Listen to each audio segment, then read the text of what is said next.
अविनाश जी, आप आज दिन भर बीजेपी और कांग्रेस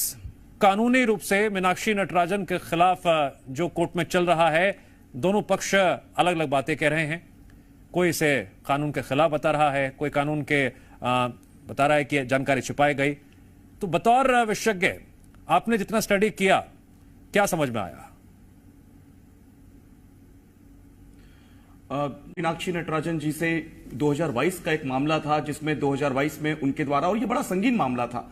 ये बताया जा रहा था कि कोई महिला उत्पीड़न से जुड़ा कोई केस था जिसमें इनका भी एक इन्वॉल्वमेंट था, मीनाक्षी नटराजन जी का। और इस आधार पर जो है इन्होंने जब अपना नामांकन भरा राज्यसभा के चुनाव के लिए, तो एक तो कांग्रेस को उम्मीद थी कि कम से कम ये तीसरी सीट निकल जाए, लेकिन उसमें भी 9 जून को जो है उनका इस आधार पर नामांकन निरस्त कर दिया गया कि उन्होंने जो है जानकारी छुपाई। अब इसमें कांग्रेस का यह मानना है कि भाई वो जानकारी ऐसी नहीं थी जिसको फॉर्म 26 में दर्ज किया जाए। फॉर्म 26 एक प्रकार का एफिडेविट होता है जिसमें संपत्ति से जुड़े हुए मामले, आपराधिक मामले, कोई भी यदि कैंडिडेट पर रहते हैं तो उसको जो है उसमें, लेकिन कांग्रेस तो ये दलील ले रही है कि कोई आपराधिक मामला नहीं है, कोई एफआईआर नहीं है। जी उसमें वो कन्विक्टेड नहीं हुई हैं, किंतु सर मैं यहां एसोसिएशन ऑफ डेमोक्रेटिक रिफॉर्म यानी एडीआर, जो कि एक एनजीओ है, 2002 में माननीय सर्वोच्च न्यायालय ने एडीआर केस में ये क्लियरली बोला है कि कोई भी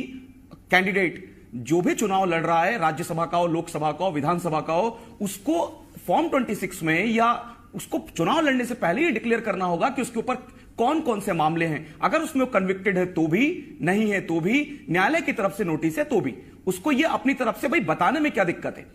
भाई निर्वाचन आयोग इस आधार पर थोड़ी ना आपकी मान्यता निरस्त कर रहा है कि आपके ऊपर इतने आपराधिक मामले हैं, देश के कितने सांसदों विधायकों के ऊपर कई आपराधिक मामले हैं, आपको बताने में क्या समस्या थी। तो यहां पर मैं मानता हूं कि निर्वाचन आयोग के अधिकारियों की, ठीक है, वो ऐसा कई बार आरोप लगाते हैं कि भाई सरकार के इशारों पे काम कर रहा है, किंतु इस ग्राउंड पर, इस पक्ष पर मुझे ऐसा नहीं लगता। यहां पर मीनाक्षी नटराजन जी को यह बताना चाहिए था कि भले चाहे कोर्ट का नोटिस ही क्यों ना आया हो, लेकिन ये बताना था कि नोटिस आया है। और आर्टिकल 19 क्लोज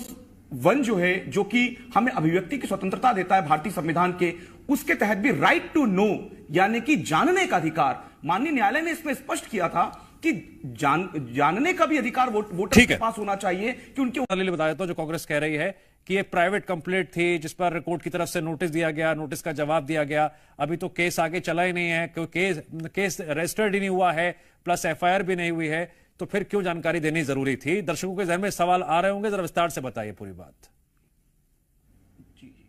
जी सर, देखिए, रिटर्निंग ऑफिसर्स पर जो संदेह किया जा रहा है कांग्रेस के द्वारा,